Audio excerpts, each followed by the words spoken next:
From the north side of the San Francisco Bay to Singapore, welcome to Urban X Real Talk Fitness Radio with your host, business owner, lecturer, author, master trainer, Tiaja. With over 30 years of experience in the health and fitness industry, he will challenge the fitness between your ears. So prepare your mind, body, and soul for the revolution of self-care, the evolution of fit, with real talk about real people, real health, real fitness, and the real deal behind our present illness culture. Real talk every time, all the time. Get weekly insights on how to shift your thinking, emoting, eating, training, hydrating, goal setting, and resting for you, the everyday athlete. You can cheat your fitness, but you can't steal your health flow. It's Tuesday, 9 a.m. Let's flow.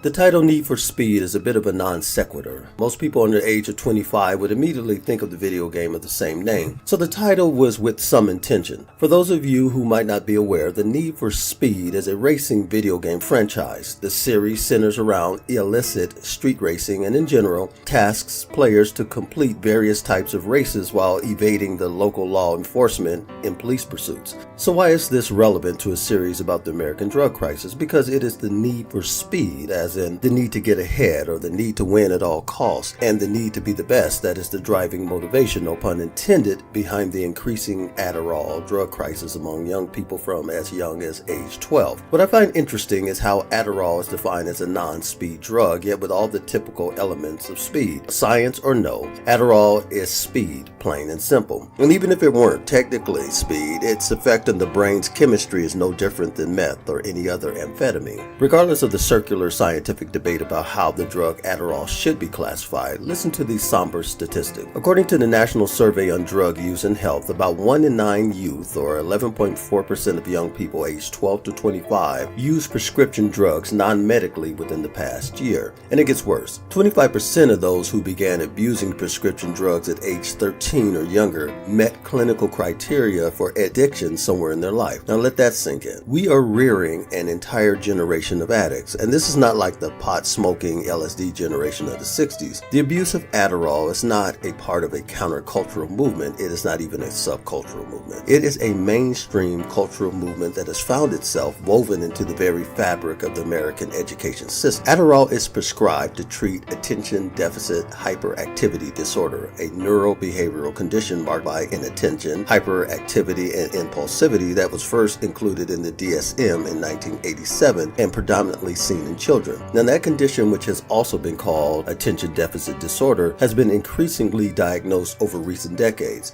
In the 1990s, an estimated 3 to 5% of school-age American children were believed to have ADHD, according to the Centers for Disease Control and Prevention. By 2013, that figure was 11%, and it continues to rise. And the increase in diagnosis has been followed by an increase in prescriptions. In 1990, for example, 600,000 children were on stimulants, usually Ritalin, an older medication that often had to be taken multiple times a day. But by 2013, 3.5 million children were on stimulants, and in many cases, the Ritalin had been replaced by Adderall, officially brought to market in 1996 as the new upgraded choice for ADHD, more effective, longer lasting. Now, Adderall's very name reflects its maker's hopes for an expanding customer base, ADD, or AD for all. It's a phrase that inspired it, says Alan Schwartz in his book, ADHD Nation. Now, Schwartz goes on to say, and in fact, by the time I arrived in college, he says, in 2000, 4 years after Adderall hit the market, nearly 5 million prescriptions were written. Now, in 2005, the year after I graduated, that number was just under 9 million. By then, sales of ADHD medication in the United States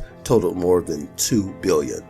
And that was back in 2005. By the mid-2000s, adults were the fastest growing group receiving the drug. In 2012, roughly 16 million Adderall prescriptions were written for adults between ages 20 and 39, according to Quintiles IMS, an information and technology services company that gathers healthcare-related data. Adderall has now become ubiquitous on college campuses, widely taken by students both with and without a prescription. Black markets have sprung up at many, if not most, schools. In fact, according to a review published in 2012 in the journal Brain and Behavior, the off-label use of prescription stimulants had come to represent the second most common form of illicit drug use in colleges by 2004. Only marijuana was more popular. Now, researchers know very little about what Adderall does over years of use in and out of college throughout all the experiences that constitute early adulthood. To date, there's almost no research on the long-term effects on humans of using Adderall. In a sense, then, our children are the walking experiment. Those who first got involved with the drug in high school or college, where it suddenly appeared everywhere and unfortunately didn't manage to get off of it for years afterwards, if they got off of it at all. Our children are living out what it might mean, both psychologically and neurologically, to take a powerful drug that no one knows what the long-term negative effects are. That is, what happens to them or their brains over time. Little wonder some think of this generation as Generation Adderall. Welcome to Urban X Real Talk Fitness Radio, where we challenge the fitness between your ears. I'm your host, Tiaja. Prescription drug abuse is a serious and growing problem in the United States. The 2016 National Study on Drug Use and Health reported that an estimated 28.6 million Americans aged 12 and over used illicit drugs during the month prior to the study. That means roughly 1 in 10 people struggle with some level of substance abuse, including addiction to prescription drugs. In the United States alone, an estimated 54 million people over the age of 12 have used prescription drugs for non-medical reasons in their lifetime. Most of these abused prescription drugs fall under 4 categories based on the number of people who misuse the drug. Painkillers, 3.5 million users. Tranquilizers, 2 million users. Stimulants, 1.7 million users. Sedatives, 1.5 million users. Today, more people report using controlled prescription drugs than cocaine, heroin, and methamphetamine combined. That puts prescription drugs second behind marijuana when it comes to illicit drug use. Between 2006 and 2018, Adderall abuse rose 67%. But here's the more salient point I want to get to. Young adults aged 18 to 25 made up 60% of those using Adderall for non-medical reasons. And what really bothers me, however, is that our children have completely bought into the lie that the only way to get ahead in life is to be better than someone else, and that the only way to be better than someone else is to work harder, and that the only way to work harder is to burn the candle at both ends, and the only way to burn the candle at both ends is to set your brain on fire with the need for speed. 2018 will be just another year unless you today decide that it won't be. It is Tuesday, October 16, 2018. Let's flow. Amy Robach from NBC News did a really great investigative report on Adderall and how many college students are now taking Adderall not just to get high, but because it helps them focus on their schoolwork. So they're severely risking their health to become more focused and productive in class. I don't want to give too much away. Amy Robach did a great report. I want you guys to watch that, and we'll talk about it a little bit. Inside the library at one of America's top universities, where right here in the stacks, how much for each pound? A drug deal is about to go down. I could sell 4. That's really it today. The drug for sale, one of the most popular with college kids nationwide. The attention deficit pill, Adderall. It is a highly addictive substance, and when you play with addictive substances, you ultimately get burned. For years, Adderall has been prescribed as the go-to drug for kids with ADHD, increasing attention span and focus by boosting dopamine levels in the brain. But our investigation found many college students are now abusing Adderall, buying and taking it illegally without a prescription to boost their GPAs. When I'm on Adderall, I'm looking at the textbook and I forget about everything else around me. It's given me the boost to, work nonstop for 10 hours a day. Jenny and Mike, not their real names, are college students at the top of their class, thanks, they say, to Adderall, better known on campus as the smart drug or study buddies. One university survey found over half its seniors took Adderall to improve their grades. Baseball players take steroids to be the best, and students take Adderall to be the best. So it's like an academic steroid? Yeah. It's a steroids for school. And at top-tier schools, these students say Adderall is a necessity to handle the ever-increasing load of papers, exams, and all-night cram sessions. I figured if everyone else is doing it, why shouldn't I? Why shouldn't I get the advantage? And all of your friends, no one's expressed concern or fear, like, yikes, this isn't my prescription, maybe I shouldn't take this? No. They just want to do well in school. All right, JR was, making faces and interesting expressions throughout that report, so I'm curious to see what he has to say.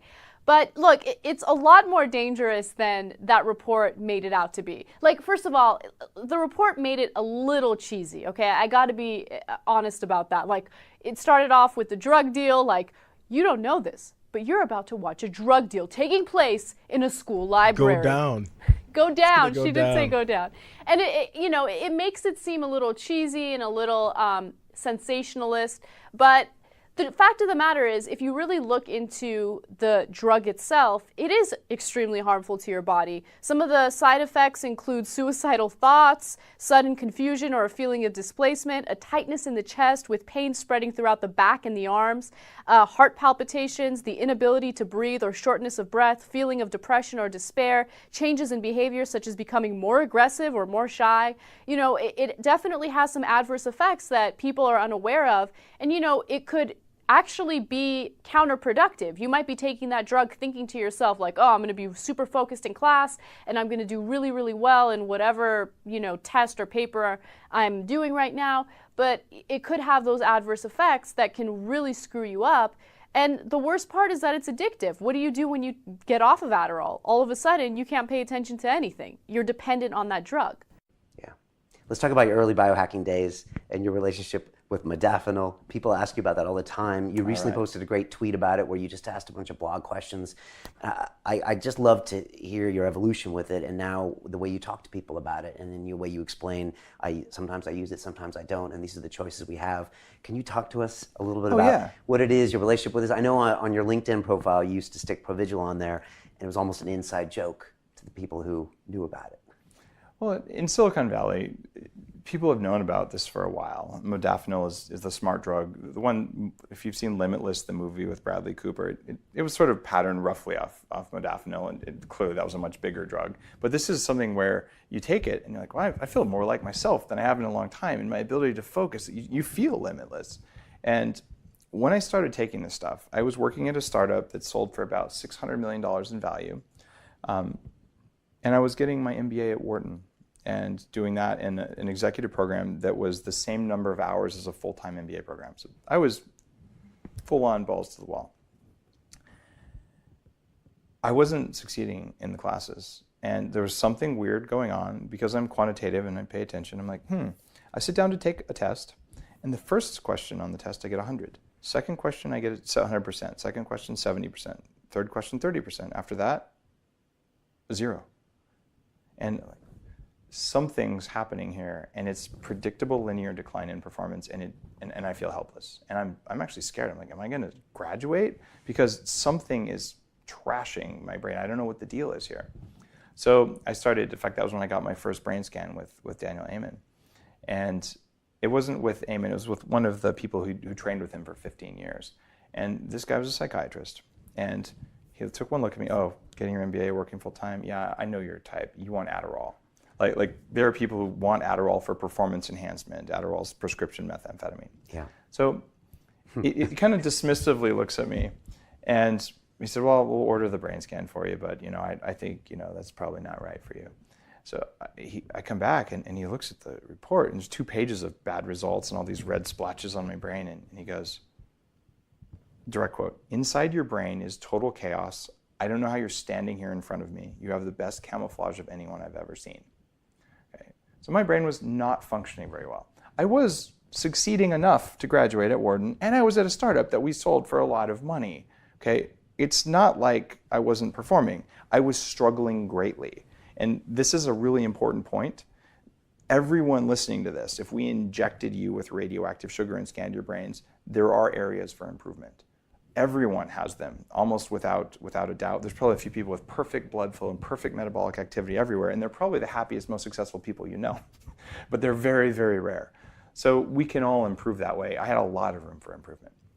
So one of the things when he saw that was like, good God, what drugs do you want? And we started out on Adderall. I took it for about a month and hated it. What was it like? Or what did it make you feel like?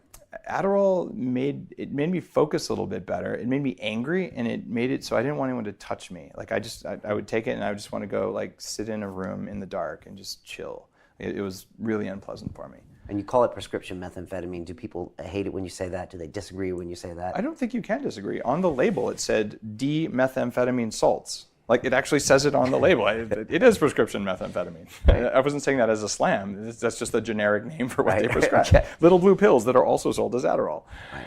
And there's Ritalin, which is not prescription meth, but what I had was actually prescription meth. Okay, right. And this is, yeah, okay. It wasn't the Heisenberg level, though. So it was blue, though. Right. It was blue. So you started with that, and then... And I said, there is research on this new drug called modafinil. I really want to try modafinil. And he said, all right, it's off-label, but we'll give it a try. And I tried it. I'm like, holy crap. Things are effortless. Like, I can pay attention again. Like, I got my brain back. This is amazing. And I was already taking a handful of other smart drugs that are less effective, but still very valuable, stuff I still take today. This had brought my brain back online from where I had been before, where I probably wouldn't have even been able to get into Wharton. Like, I was zombified for a while.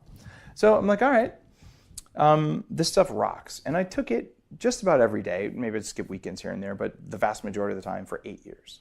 And it helped my career. It helped me graduate from business school.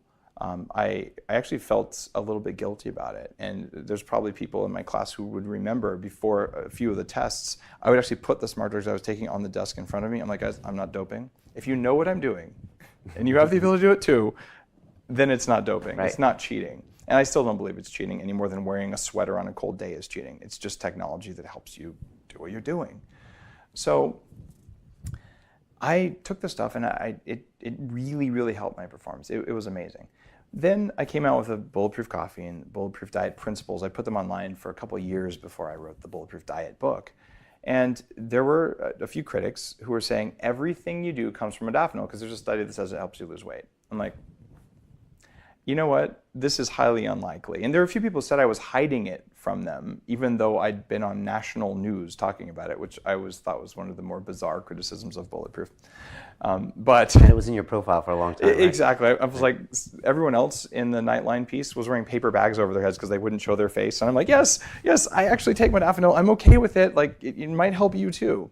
So I consider it to be a profoundly effective drug for occasional use or for regular use if you need it. And it's changed many people's lives. And it's much safer than Adderall and much safer than Tylenol. But it does have some potential risks. They're small, though, compared to many of the drugs we take. So I looked at the criticism. I'm like, okay, maybe this is valid criticism. Let's do the experiment. So I went off of modafinil. And I did it while I was drinking Bulletproof Coffee, while I was eating the Bulletproof Diet, while I was avoiding the things that make me weak.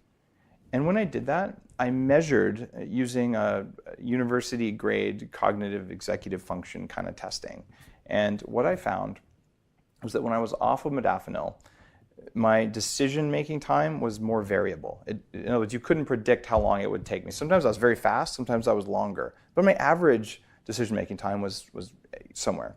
When I was on modafinil, my average decision-making window was smaller, it was more predictable, but my average speed was the same. Other than that, I felt good all the time, which I didn't have that before when I started taking modafinil. I had the energy to make it through the day, to feel good, to play with my kids at the end of the day. This energy was not something that I naturally had before. I'm like, all right, modafinil isn't doing very much for me. Is there a modafinil in my bag right now? Yeah, there is. I just flew to London or to Scotland and then London. It's been a relatively intense trip. I actually just used Bulletproof Coffee and the normal stack of relatively lightweight smart drugs that I do every day. And the things I know about hacking light and temperature and all for jet lag. And you know what?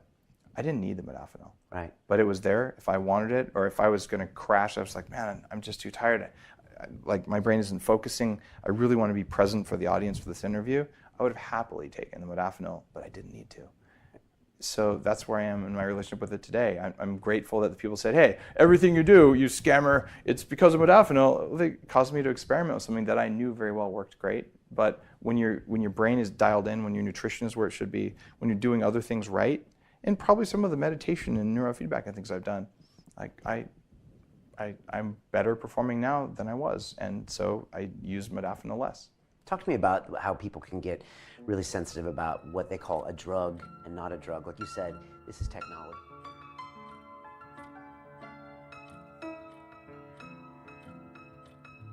Here are my 2 cents, and feel free to keep the change. More people report using controlled prescription drugs than cocaine, heroin, and methamphetamines combined. The U.S. makes up 5% of the world's population and consumes approximately 80% of the world's prescription drugs. To all you parents and grandparents out there who would like to believe that your teen is well informed about the issues of the day because of the internet and social media, listen up. Most teens fall under the same dragnet of misinformation as the average adult. So even in 2018, many teens believe that prescription drugs are much safer than illegal street drugs because they are prescribed by a doctor. The top 3 prescription drugs used by high school seniors in 2017 were Adderall at 5.5%, tranquilizers at 4.7%, and prescription opioids at 4.2%. The good news is that most teens reported less availability to prescription painkillers in 2017, with only 35.8% of high school seniors saying they were easy to get to versus 54% in 2010. But when you hear college-age young people extol the virtues of a prescription drug, then you know that they are doing more than taking the drug. They are drinking the proverbial propaganda Kool-Aid that created its success. When we were in college, we did all-nighters, meaning we stayed up all night studying for a final exam or midterm. But ask any of these young college students today and they will tell you that they can't afford to sleep or not to maintain a laser focus at all times, which they pretend the drug Adderall affords them. Wait a minute, can't afford to sleep? A laser focus?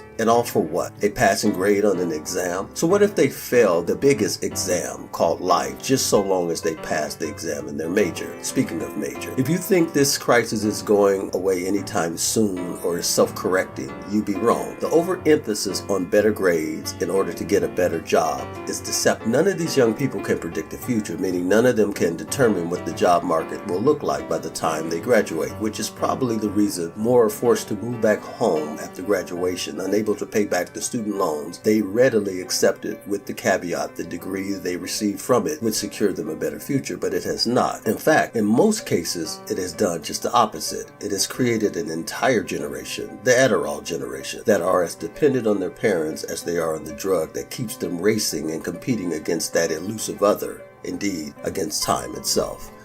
Dear friends, I wish above all things that you prosper just as your soul prospers. You've been listening to Urban X Real Talk Fitness Radio with your host, Tiaja. If you like the content we bring each week, then follow us on Facebook, Twitter, Pinterest, Instagram, Snapchat, as well as any of your other favorite social media. And while you're at it, hit that subscribe button or download our app at tiajae.podbean.com.